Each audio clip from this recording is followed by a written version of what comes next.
अस्सलाम वालेकुम। उम्मीद करता हूँ आप सब खैरियत से होंगे। कुछ मिलते जुलते कमेंट्स के साथ दोबारा आपकी खिदमत में हाज़िर हुए हैं। Sir, if I have a family Shenzhen visa, how can apply for padron and how much monthly cost for us and what benefit can get it? Please advice sir. ये दोस्त पूछ रहे हैं, कह रहे हैं कि भाई हम फैमिली के साथ शेंजन वीज़े पे हैं, हम padron कैसे अप्लाई कर सकते हैं, इसकी कितनी कीमत है और हमें इसका क्या बेनिफिट मिल सकता है। तो सर, सबसे पहले अगर आप शेंजन वीज़े पे हैं और padron करवाने का जो तरीक़ेकार है वो मैं आपको बता देता हूँ। padron पहले बेसिकली आपको समझ ना पाइए, इन सब क्वेश्चन से पहले मैं आपको ये बताता चलूँ कि padron है क्या। padron जस्ट एक प्रूफ ऑफ एड्रेस है। जो जैसे हम पाकिस्तान में अगर सरकारी नौकरी लेने के लिए जाते हैं तो हम कचहरी से जाके प्रूफ ऑफ एड्रेस बनवाते हैं, डोमिसाइल। इसी तरह padron जो है ये स्पेनिश एक लफ्ज़ है, डोमिसिलियो। डोमिसिलियो का मतलब होता है कि जहाँ पे आप रहते हैं, घर। तो उसी से ये निकला है कि उस घर का एड्रेस padron को इम्पाद्रोनामिento, स्पेनिश लफ्ज़ में इसको पूरा लफ्ज़ कहते हैं इम्पाद्रोनामिento। padron एक देसी लफ्ज़ में हम सारे कह देते हैं कि भाई padron, ये padron एक देसी लफ्ज़ है, पूरा लफ्ज़ इसका इम्पाद्रोनामिento है। ये वही चीज़ है जैसे हम पाकिस्तान में डोमिसाइल बनवाते हैं, इसी तरह हम यहाँ पे स्पेन में padron बनवाते हैं।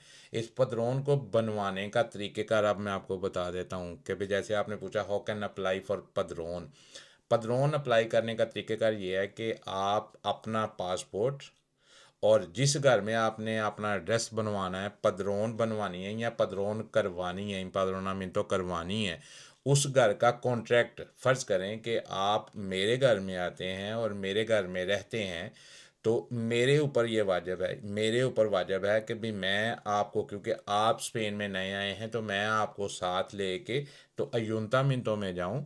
अपना मैं जाते हुए मैं अपना, क्योंकि मैं उस घर में रहता हूँ, मेरे पास उस घर का कॉन्ट्रैक्ट है, मैं अपना कॉन्ट्रैक्ट, घर का कॉन्ट्रैक्ट, अपना पासपोर्ट, अगर मेरे पास पासपोर्ट है, नहीं तो वहाँ पे जो नी है जो वो मैं अपना वहाँ पे आइडेंटिफिकेशन डॉक्यूमेंट आइडेंटिफिकेशन डॉक्यूमेंट साथ लेके जाऊँगा, कॉन्ट्रैक्ट आइडेंटिफिकेशन डॉक्यूमेंट्स।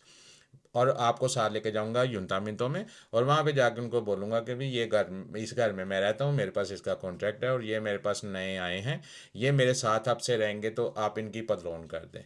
ये padron करवाने का तरीक़ेकार है।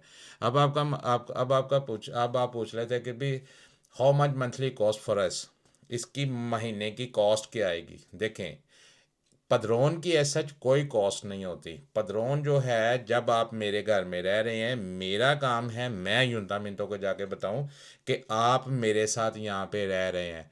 तो इसलिए मेरे ऊपर ये ऑब्लिगेशन है कि भाई मैं यूंतामिंतो को जाके बताऊं कि आप मेरे साथ यहाँ पे रह रहे हैं। इसके आपने padron करवाने के कोई पैसे नहीं होते। हाँ, आप क्योंकि मेरे साथ रह रहे हैं, अगर फ़र्ज़ करें मेरे घर में 3 कमरे हैं, तो मेरे घर का किराया 900 रुपया। तो अगर एक कमरा जो है वो उसमें आप ले लेते हैं, तो मैं आपसे 300 यूरो जो है वो घर का किराया लूँगा।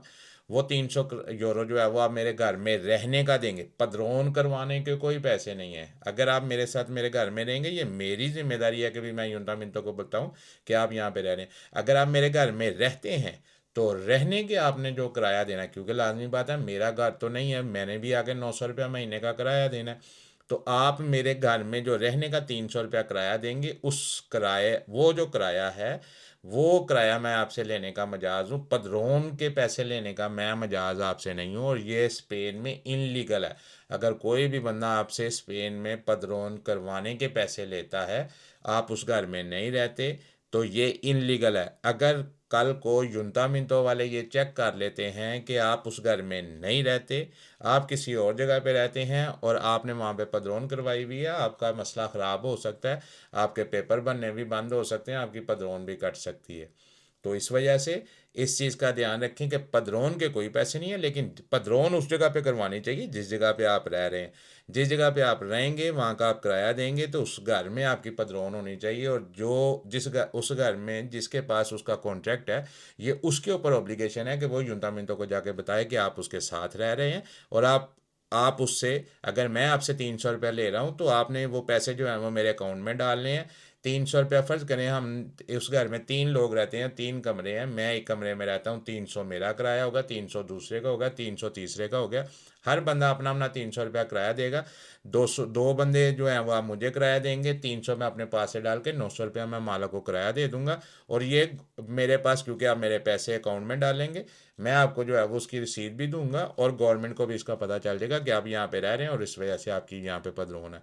पाकिस्तानी क्या करते हैं, एक घर ले लेते हैं, उसमें जो है वो खुद भी रहते हैं, साथ में 10 बंदे भी रख लेते हैं, और 10 बंदों की बाहर से जो है वो पदरोन भी करवा देते हैं। जो 10 बंदे उनके घर में रह रहे हैं उनसे उनसे किराया भी लेते हैं, उनकी पदरोने नहीं करवाते। और पदरोने जो है वो बाहर से करवा लेते हैं, ये उन्होंने बिजनेस बनाया हुआ है जो कि इनलीगल है, ऐसा नहीं होना चाहिए। अब ये कहते हैं what benefit can get it, कि वो कह पूछ रहे हैं कि भाई इससे मुझे फ़ायदा क्या होगा। सर इससे आपको सिर्फ ये फ़ायदा होगा कि आप स्पेन में जो है वो आपका जो है वो रेजिडेंस प्रूफ बन जाएगा। 2 साल बाद आप रेजिडेंट परमिट अप्लाई करने के जो है वो एलिजिबल हो जाएंगे। इसके अलावा पदरोन का कोई फ़ायदा नहीं है। मास वाई अगर आप पाइस बास्को में चले जाते हैं और वहाँ पे 3 साल अगर आपकी पदरोन चल जाती है, तो वहाँ पे एक अयुदा मिलती है जिसको हम रेंटा दे गारंटिया बोलते हैं। अगर आप पैसे कम कमाते हैं और आपकी फैमिली बड़ी है, आपकी अकेली सैलरी के साथ अगर आपके घर के एक्सपेंस जो हैं वो पूरे नहीं होते, तो फिर वहाँ की जो गवर्नमेंट है, जो आपके एक्स्ट्रा एक्सपेंस हैं वो आपको जो है वो बियर करवाती है, वो आपको पे करती है। फ़र्ज़ कर लेते हैं कि आपका घर का खर्चा है 3,000 रुपया, आप कमाते हैं 1,500 रुपया, फ़र्ज़ करें। तो 1,500 रुपया, क्योंकि आप कम, आपकी आमदन कम है, वो 1,500 रुपया आपको गवर्नमेंट दे देगी। ये मतलब है रेंता दे गारंटिया का। अगर आप जो है वो घर के, आपका 5,000 रुपया खर्चा है, आप 2,000 रुपया कमाते हैं, 2,000 रुपया आपकी सैलरी डिडक्ट करके 3,000 रुपया अगर आपके खर्चे ज़्यादा हैं, तो वो पाइस बास्को की, ये सिर्फ पाइस बास्को की बात कर रहा हूँ जिसमें विक्टोरिया, बिलबाओ और सान सेबेस्टियान आता है, वो गवर्नमेंट आपकी हेल्प करती है कि आपको जो है वो एक्स्ट्रा पैसे जो आपकी पहुंच से बाहर हैं, या आपकी इनकम कम है और आपके खर्चे ज़्यादा हैं, तो वो आपको जो है वो पैसे पे करती है। इसके अलावा पदरोन का कोई फ़ायदा नहीं है। अब चलते हैं नेक्स्ट क्वेश्चन की तरफ। नीदरलैंड विजिट वीज़ा पे जाके कैसे स्पेन जा सकते हैं? Sir if I come visit visa on I take पदरोन। एक और मैसेज है, यही कह रहा है, कमेंट है, सर विजिट वीज़ा पर स्पेन चला जाऊं तो वहां पर कुछ टाइम के बाद परमानेंट हो जाऊंगा। और इसके साथ एक और कमेंट है कि वो पूछ रहा है कि भी पदरोन में ट्रैवल कर सकता हूँ। तो स्टेप बाय स्टेप चलते हैं कि भी अगर आप विज़िट वीज़े पे हैं, अगर आप ये अब visit visa, family visa, student visa, या आप डंकी लगा के आए हैं, आप किसी भी तरीके से आए हैं, आपके पास जस्ट एक पासपोर्ट होना चाहिए। किसी वीज़े की ज़रूरत नहीं, किसी स्टिकर की ज़रूरत नहीं, सिर्फ एक ब्लैंक पासपोर्ट हो। स्पेन आप पहुंच गए हैं, आपके पास रहने के लिए जगह है, आप किसी के घर में रह सकते हैं, वो बंदा जाके आपकी पदरोन करवा दे आपके साथ, मसला ख़त्म। ना किसी वीज़े की ज़रूरत है, ना किसी और चीज़ की ज़रूरत है, सिर्फ एक वैलिड पासपोर्ट की ज़रूरत है। जो है वो कह रहे हैं कि भी मैं पदरोन पे जो है वो ट्रैवल कर सकता हूँ। देखें, मैंने पहले बताया है कि ये जस्ट एक प्रूफ ऑफ एड्रेस है। ये कोई पदरोन करवा के, ये कोई रेजिडेंट परमिट नहीं है कि आपने जो है वो रेजिडेंट परमिट आपको पदरोन करवा ली और आप जो आप सुबह जो है वो जहाज़ की टिकट करवाएं, स्पेन से उड़ें और आप जो है वो चले जाएं स्वीडन, चले जाएं वहाँ पे घूमें फिरें, वहाँ से उड़ें और आप फ्रांस चले जाएं और वहाँ पे घूमें फिरें। ऐसा कोई काम नहीं है। ये सिर्फ स्पेन में रहने, जहाँ पे आप रहते हैं उस घर का एड्रेस है, इसके अलावा और कोई नहीं है। इसका सिर्फ एक पर्पज़ है जो हम जो है वो जाते ही वहाँ पे करवाते हैं कि जिस दिन आपकी पदरोन स्पेन में हो जाती है, उस दिन से आपका जो है वो टाइम स्टार्ट हो जाता है, कि आपका उस दिन से टाइम जो है वो काउंट होना शुरू हो जाता है 2 साल के। 2 साल बाद फिर जो है ना वो आपको पेपर मिल जाते हैं। अगर आपकी ये पदरोन जो है, फ़र्ज़ करें महीना 2 महीने के लिए रास्ते कट गई है, परेशान होने की ज़रूरत नहीं। अगर आप पुर्तगाल में रहते हैं, 3 महीने भी कट गई, आप पुर्तगाल में रहते हैं, अगर आपके पास उस 3 महीने में, जिस 3 महीने में आपकी पदरोन कट गई है, उस 3 महीने के अगर आपके पास प्रूफ है, प्रूफ कौन से, आप जुंतामिंटो में गए थे, वहाँ पे साइकिल किराए पे मिलती है, आपने साइकिल किराए पे ली। आप लाइब्रेरी में गए थे, लाइब्रेरी क्योंकि सरकारी है, वहाँ पे बिब्लियोथेक जिसको हम बोलते हैं, लाइब्रेरी में बिब्लियोथेका जिसको बोलते हैं, वहाँ पे गए थे आप, वहाँ पे जो है वो आपने कोई किताब जो है वो किराए पे ली थी, आप स्कूल में जाते हैं, लैंग्वेज सीखते हैं, आपकी क्लास वहाँ पे अटेंडेंस हो रही थी, आपके पास वो प्रूफ है। आप बीमार हो गए थे, डॉक्टर के पास गए थे, वो प्रूफ है। आपके पास बस का प्रूफ है।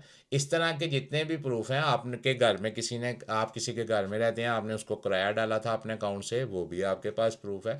अगर आपकी पदरोन कट गई है तो इससे पैनिक होने की ज़रूरत नहीं है। आप वहाँ पे लीगल हैं, आपके पास वहाँ पे प्रूफ हैं, कोई मसला नहीं है। आपकी पदरोन महीना, 2 महीने, 3 महीने कट गई है, आप वो प्रूफ उसकी जगह पे लगा सकते हैं। उनको, उन्होंने सिर्फ ये मेक श्योर करना होता है कि आप पदरोन करवा के कहीं बाहर तो नहीं चले गए, वहीं पे रह रहे थे। तो अब ये पूछ रहे हैं कि अभी कितनी देर के बाद जो है ना मैं स्पेन में लीगल हो सकता हूँ। 2 साल बाद, अगर आप 2 साल कंटिन्यूसली वहाँ पे रहेंगे तो 2 साल बाद आप जो है वो वहाँ पे रेजिडेंट परमिट अप्लाई करने के लिए एलिजिबल हो जाते हैं। अब कई बंदे हमसे पूछते हैं कि भाई मैं पदरोन करवा के वहाँ पे काम कर सकता हूँ। सर, पदरोन करवा के लीगली तौर पर आप वहाँ पे काम नहीं कर सकते। स्पेन गवर्नमेंट ये कहती है कि 2 साल, स्पेन गवर्नमेंट को ये पता है, कभी लाजमी बात है जो बंदा 2 साल वहाँ पे रह रहा है, 2 साल से वहाँ, 2 साल जिसने वहाँ पे स्पेंड करने हैं, वो कोई ना कोई काम तो करेगा। वो कैसे खाएगा, भूखा तो नहीं वो मर सकता। लेकिन इसके बावजूद स्पेन गवर्नमेंट आपको इसकी लीगल इजाज़त नहीं देती कि भी आप जो है वहाँ पे जाके जो है वो काम करें। आपने जो भी काम करना है आपने छुप छुपा के करना है, छुप छुपा के आपने दिहाड़ियाँ लगानी हैं और अपना ये 2 साल का टाइम पूरा करना है। स्पेन के पेपर लेने के लिए 2 साल आपने वहाँ पे रहना है, और 2 साल के बाद आपको एक प्रे कॉन्ट्रैक्ट की ज़रूरत पड़ेगी।